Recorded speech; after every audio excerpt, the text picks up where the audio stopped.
So why was have so much anxiety about a job interview? Why?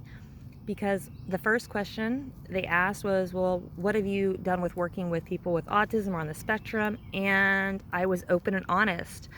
I said what like my close friends knew, my family knew. I was like, oh, well, I have Asperger's. And after the interview's over, I asked, when am I going to hear from you guys? And they're like, oh, 7 to 10 days.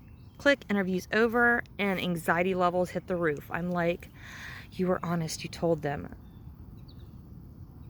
For me, I'm 39, and it's still hard sometimes to admit it because you don't want to label yourself. And you just want so badly to fit in with everyone else. That's all you want. All right, take a moment. So here's my advice to moms who are dealing with children on the autism spectrum. What can you do for your child? Be a support system. Love them and encourage them. And you need to get yourself a support system. You need to find a tribe of mothers who are in the same boat as you. No mother is going to understand you crying and feeling sad that your child has no friends. No mother is going to understand that. Like, maybe your child's shy. And it's like, no, you don't understand. My child has autism, or that my child is this, and they're not gonna. So get yourself a good support team, a good tribe that you can call, cry, vent to, and be like, or even if like, this kid's driving me crazy. All of those are normal feelings. I have so much empathy now I'm older for my teachers. Oh, I have such empathy because I'm gonna be honest about my journey. Whew, my poor teachers. So what I know with dealing with Asperger's, if you're not interested in something, I remember my school age, if I wasn't interested, I didn't apply myself. I was smart enough to know something was wrong with me, so I would use it as an excuse. I'd be like, I'm special. I don't understand. Now, if I was interested, it was extreme. I was obsessed, which is a good thing, but in a way, it wasn't a good thing for this poor teacher. She's like 2 chapters in, a new chapter, and here comes this kid, 10 years old, asking a million questions like she's 4 years old. 4-year-old children don't shut up. And if I was interested, I was obsessed and I didn't shut up. And I'm asking 101 questions about something she taught 2 chapters ago. Like, we're in a new subject. And I'm like, but I found more information out. That is really, really hard to deal for a teacher to deal with. And you have this entire class, and the entire class is like, girl, we already learned that. We moved on. I'm like, well, I learned more. Like, I found out about the Earth's core. Like, do you understand, like, this is Earth and this is all we have? So this was my reaction in the 4th or 5th grade when I learned about the solar system. All the other kids are like, wow, ooh, the star burns. And I'm like, dude, like, this is all we got. If the planet ends, like, we're done. We're all gonna die. Why are we gonna get married and have kids? We have no future. Like, I had obsessive thoughts and I could not stop learning about the solar system. And anything else she had to teach me, I shut down.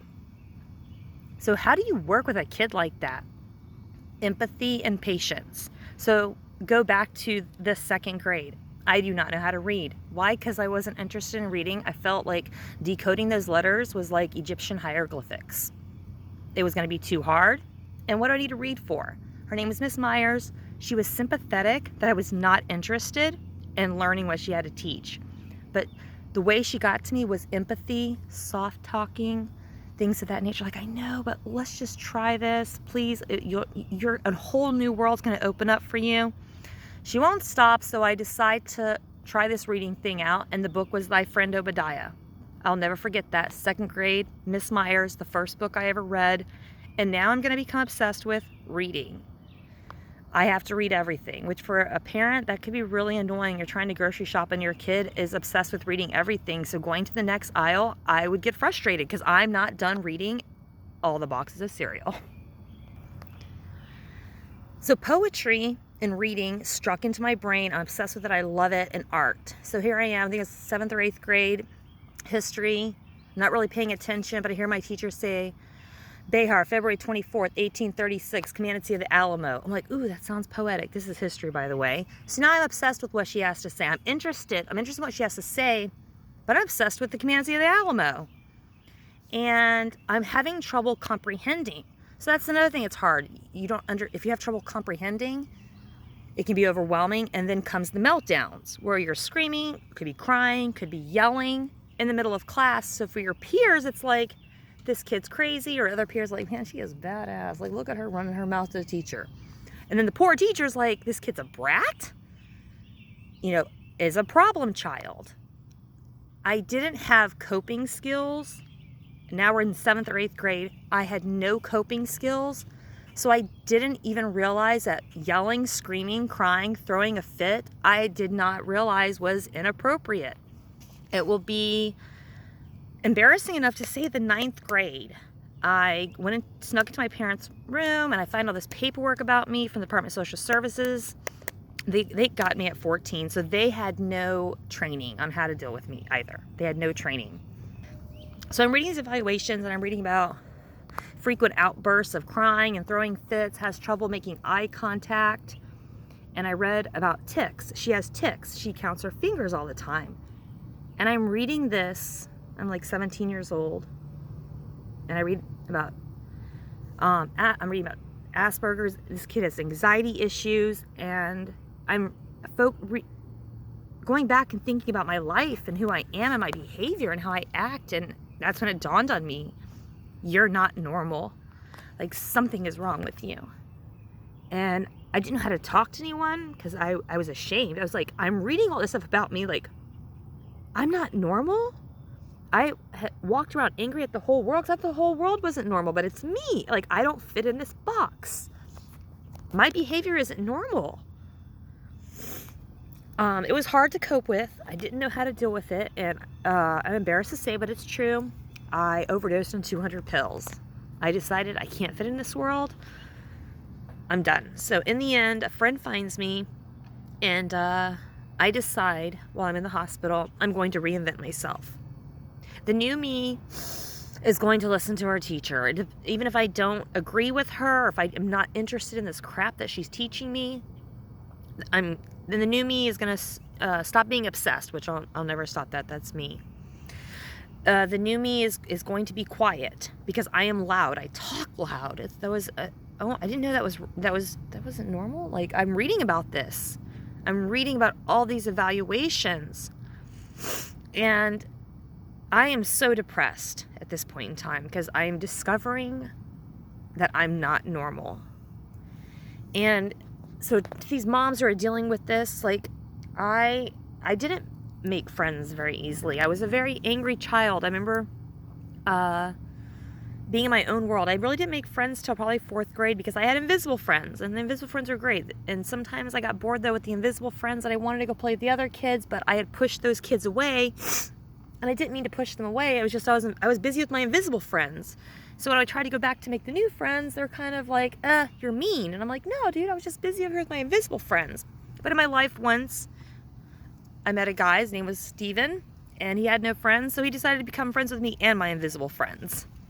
So in my past, yes, it was hard making friends because I was in my own world, which again, I had no clue that that's not normal, that I was different. So in reinventing myself, I'm like, okay, it is good to have friends and you need friends. In the end, you want friends. So stop pushing people away. Stop being so angry.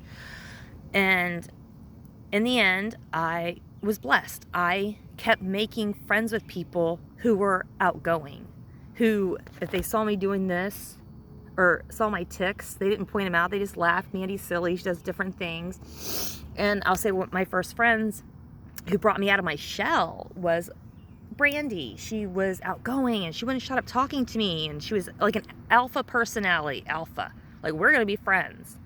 And this is, it wasn't too long after my suicide for me mentally, because I was still dealing with that. And I was thinking, there's this beautiful girl. Her name is Brandy, and she's outgoing, and she's funny, and she's loud. She's loud. Like, she's herself, and she wants to be my friend. It's okay being me. It's okay that I'm different. It's okay. So, to those moms, is my kid ever going to make friends? Yes, they're going to make friends because there are so many amazing people in this world that they're going to make friends. They are. Every friend I've met today who I'm friends with, they befriended me. They went out of their way because it is hard. Even at my age, it's still hard to get out of my comfort zone. Like, looking people in the eye for me still, it's uncomfortable. In our society, you look people in the eye because it's a sign that you're telling the truth and you're being honest, and it's a sign that you're listening to the conversation. And reinventing myself, because I read about that in my report, I was like, okay, I have to look people in the eye. So that was hard. In addition to that, I would focus so much on looking you in the eye that I wouldn't even hear what you're saying. I'm like, just look in the eye. Look him in the eye. That's what normal people do. Look in the eye. Look in the eye. Don't forget to smile. Don't forget to smile. Look him in the eye. My journey in life, which led me to suicide, was hard because I didn't have a good support team. My parents did not have a good support team. Like I said, they got me at 14. They didn't get any training. They had no support team. They had no idea how to deal with this kid who out of nowhere would just start screaming and yelling. And the screaming and yelling sometimes was because I was overwhelmed. It's a sensory thing. I was overwhelmed and I didn't know how to express myself. So my journey would lead that way because I didn't have a good support system. And it would lead my parents to have anger and depression issues. Like, what is wrong with this kid? I remember my stepmom wanting to spend time with me, but I pushed her away. But then when I was interested in her, she didn't know that. I was so mean to her before. Social interaction, it was really hard for me. Really hard. And making friends was so hard. But in the end, your kid's going to make it. They're going to make it. I am so blessed. Am I perfect? Not at all perfect. Do I see some things I still have to work on? I still have to remind myself? Yes, I do. Like growing up, I couldn't understand jokes. So if someone made a joke about me, I was like, oh, they hate me. And really, they're just jonesing on the planet joke. They're just, I didn't get that as a kid. Didn't understand jokes.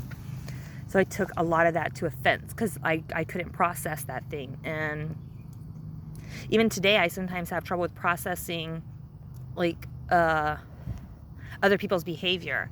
I will see something's wrong, but I just want to love them and for them to like me, that I will accept things that are inappropriate and not good because I just still want to love and be accepted. And I think that's everyone in society, but people don't really admit that. We say, I don't care if people think about us, but in the end, deep down inside, if everyone looked at you like you were different and you were odd, it makes it 10 times harder. You would understand. It is such a hard world. People don't understand that, especially when your brain processes things differently. So in the end, my journey was hard. It was crazy. It was lonely at times, very lonely, especially like I said, kindergarten to 4th grade. It was just me and my invisible friends. But like I said, that turning point, that a child took their time to keep getting to play with me, that I brought them into my world. And that would be the time when something in my brain is like, I want people, to making more friends. Like I said, every friend who I'm close with is because they took the time to get to know me and to be my friend. So to those moms, a lot of moms don't understand, like that is a hard thing for your child not to have friends, but in the end they will. And they will have friends because this world is not as ugly as the media makes it out to be. This world is not as ugly. It really is a beautiful world. So best of luck through your child's journey, and best of luck to what you're going through. And I hope in the end, what I hope in the end that you get from this, that you're not alone. You're not alone. And one of the biggest fears I know from all these moms is my child going to make friends? And they will, because this world is beautiful.